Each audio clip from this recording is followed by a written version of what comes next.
Attention. Mike's Daily Podcast. 1190 something. 32.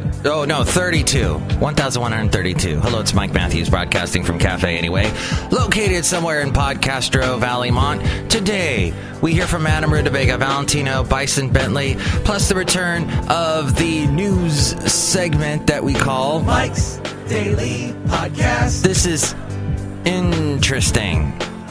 Is that the one we're going to do? Yeah, I think that's what we'll do, that one. Mike's Daily Podcast. Well, yesterday I thought I was going to do an addendum with Kevin at the brewery he works at.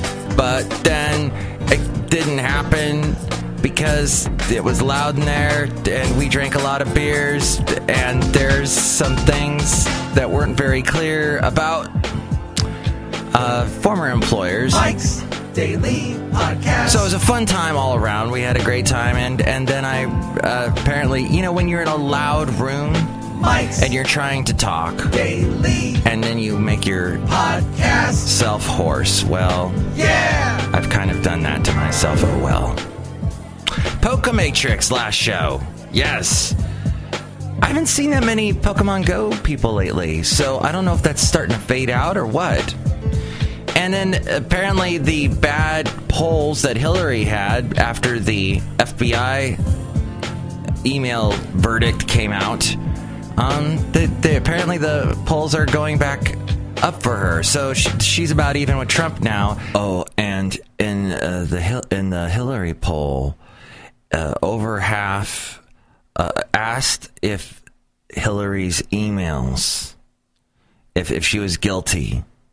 People were like, yeah. But then when they asked if she knew what she was doing, if she intentionally did it, there was like only 1 in 10 that thought she was like intentionally doing these things.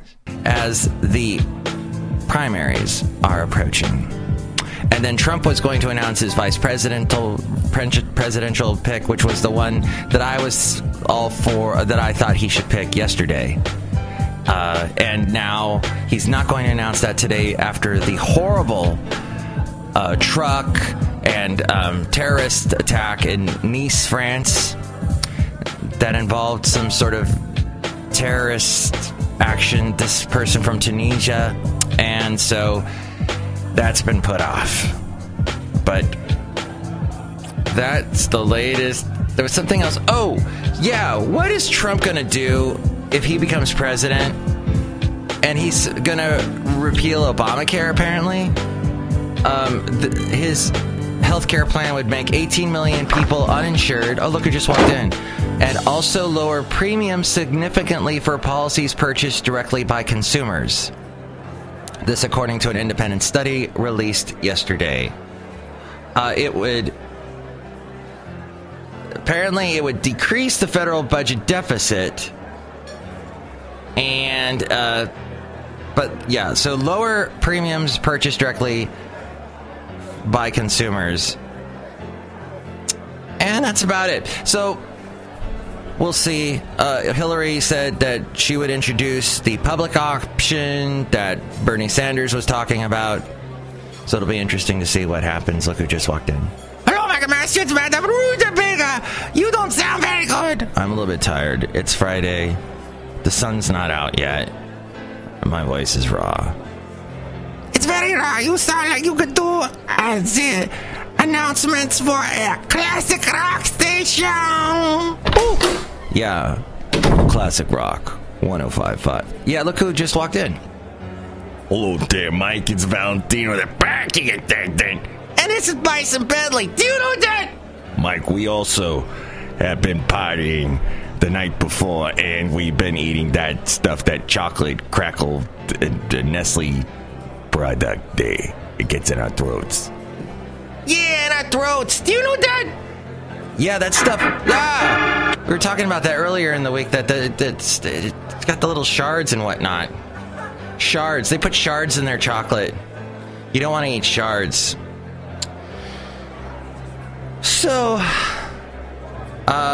Tom Vilsack is the sleeper in race to be Clinton's running mate, is what they're saying. The country's agriculture secretary and former Iowa governor. Well, that might happen. We'll see.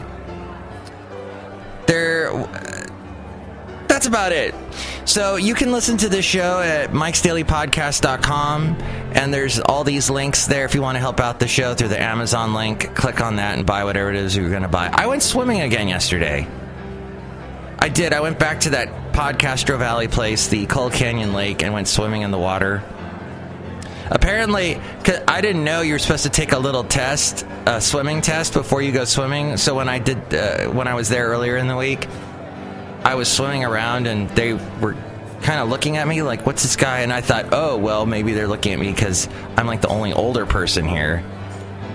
And the kids are yelling, get out of the pool, you crazy old guy.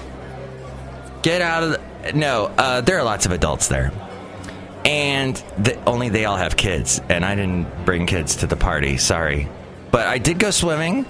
And there was a lifeguard that said to me... I asked the lifeguard, do I need to pass a swimming test before I go swimming? And he goes, well, yeah, you just need to swim from that marker to that marker. And I did it, and he gave me a band around my wrist so I was official. And then I could swim. It was so hot yesterday. It's so nice. It's just so good to be in water in the summertime when it's hot, hot, hot. And it's really nice that this place is so close to my house. So, see a picture of me in my swimming trunks at MIKEs-DAILY-PODCAST.com. No, that's not there. The podcast picture today... And here's today's podcast picture. ...is of where I used to live in Ventura, California.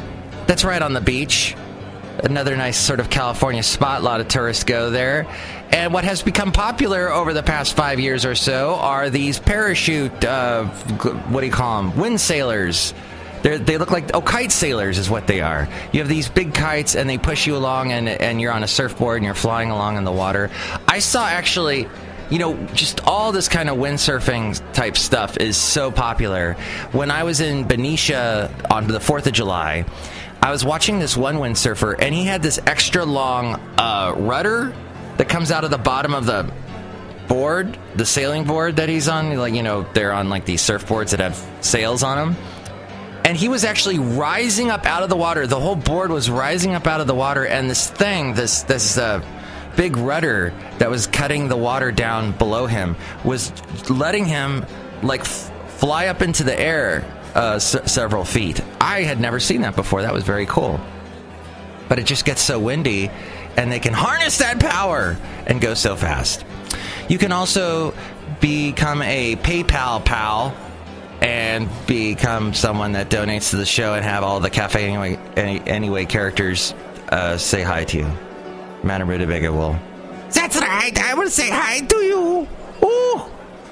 And that won't creep you out at all. It shouldn't creep them out, Michael Massel. It may, just a little bit. There's all the past podcast pictures and past interviews and stuff I've done there at MIKEs-DAILY-PODCAST.com. But now it's time for... This is interesting. Wow, this is interesting. So before the horrible, horrible news came out of Nice, France, there was some bizarre news that came out of France that got completely buried after, of course, the tragic terrorist actions that apparently French President Francois Hollande...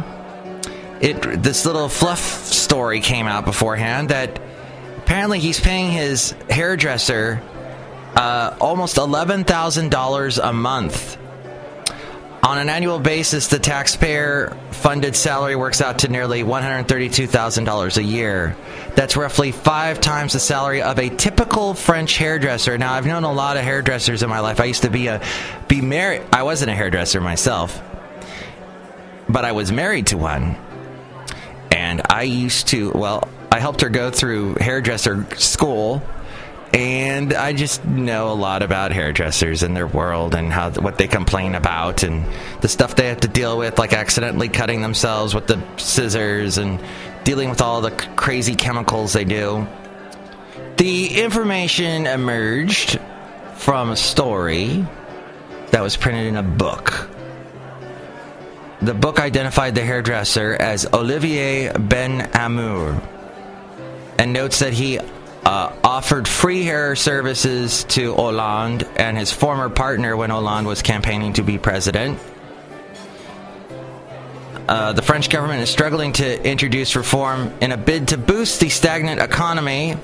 Apparently, they have the operating costs of the government has been, or the Élysée Palace, which is Hollande's official residence.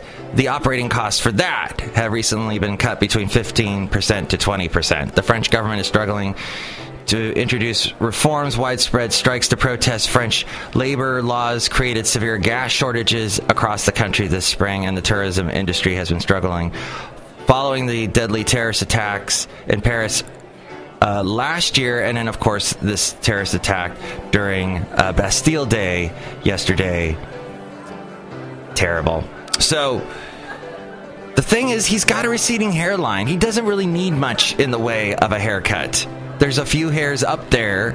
It's like me getting a haircut and paying a hairdresser $11,000 a month. That's nuts. But that's the world we live in, and hopefully better times for France overall, all the tragedies they've had lately in the bigger scheme of things. So as we go outside a cafe anyway, we're bringing Mike's Daily Podcast somewhere in Podcastro Valley. I think I gotta take a nap. I think so. I think I've been going. Alright. You can take a nap with me. Just take your listening device and just set it there on the pillow, and we'll take a little nap together. Next show, it is going to be Chely Shoehart, Floyd the Floorman, and John Deere the Engineer. Please enjoy your weekend, and enjoy it responsibly and safely, and have safe roads. Please. Mike's Daily Podcast is written and produced and performed by Mike Matthews. His podcast is super easy to find. Download or listen to his show and read his blog at MIKEs-DAILY-PODCAST.com. Email Mike now at MIKEs-DAILY-PODCAST@gmail.com. See you tomorrow. Bye!